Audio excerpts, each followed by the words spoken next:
Tell me why the future of music and what's next in music really relies on organizations and the coming together of really unique creative minds to build something like Advance. I think why Advance is significant for this country is because we've never had a collective that has successfully advocated for Black executives.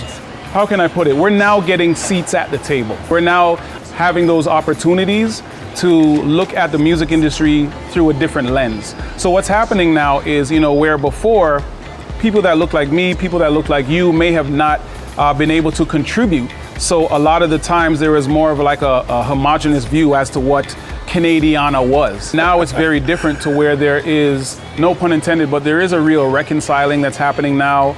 There's a sad discovery, and when I say sad discovery, things that have been in existence for decades, some Canadians are now just discovering it today when it comes to music and the music business and outside of that, socially, culturally. So I think these collectives are going to be important because what's happening is when those voices come together, the voices are louder and we're able to project farther. And then now people are able to hear us. People don't understand what it means when people are talking about equality, especially around social justice. It's not that people want more than or special treatment. They're just trying to work their way up from like -4, to be on the same level. That's really what it's about. We're seeing a lot of incredible things happening now that there are a lot of different voices from the AAPI community, from the LGBTQI plus community, from the Black community, from the Indigenous community. There are a lot of things that are happening in a very small window of time. I think my only hope is that this is something that continues. It seems like now, I don't know why, maybe it's because the world stood still during the pandemic, but it feels like a lot more things are getting through to people's hearts, their souls, and their spirits. And that's what I like, is because when people are starting to actually digest what is happening, that's when we're seeing the actual change. So people were kind of forced to sit down and think. And people were saying, well, how are my actions or lack of actions affecting the way that things are happening within the world? And what I like is now people, it's more front of mind, and people are, being very intentional about the things they support, why they support them, who they support, and so forth. You, as both an artist and an executive, as it comes to what's next in music and the future of music, do you have concerns that the platforms that are really amplifying artists are becoming shorter? And is that attention span something that we have to, frankly, buy into or fight? I think anybody that fights progress usually loses. So there's probably people from the Motown era that are like, oh my God, the disco era was trash. Then the disco era is like, what is this hip hop? Hip hop is trash. And then there's hip hop purists that are like, oh, this drill stuff, it's driving me crazy. So there's always going to be an evolution of music. There's always going to be an evolution of the process. I think what it is, the people, again, that have seen the most success or have achieved a certain level of longevity, those are the people that have been able to navigate and adapt. And I think that's so important, especially now as technology plays such an intricate part of what it is that we're doing. You have to have adaptability, Otherwise you're gonna get left, in the dark. I think even creatively now that we're at a time where algorithms are playing such a massive part.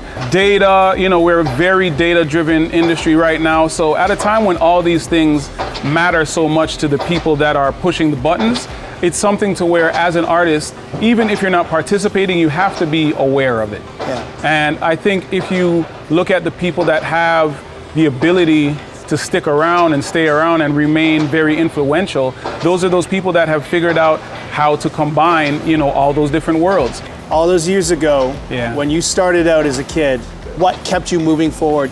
Being able to execute at each level and continuing to build. I have very strong roots within, community organizations. I had very strong mentors. Those people really instilled certain qualities in me. So all this is now I have a bigger platform, I have a bigger reach, I have a bigger audience, but the same principles are there.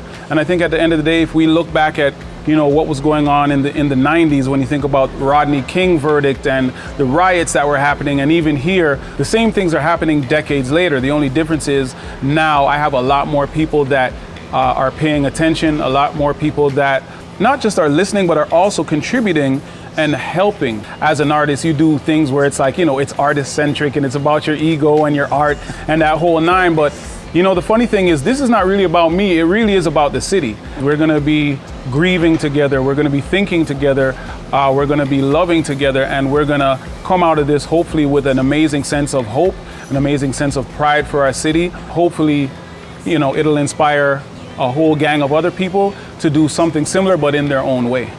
It sounds like you feel the future of music, what's next in music, is really about community. I think it always has been, though. You know, the funny thing is pre-pandemic, and it's kind of sad, but it's like, I saw the industry moving towards communal activities. We used to have these like coming home from school and everybody would go to, you know, HMV or Sam the Record Man or play the record or whatever it is.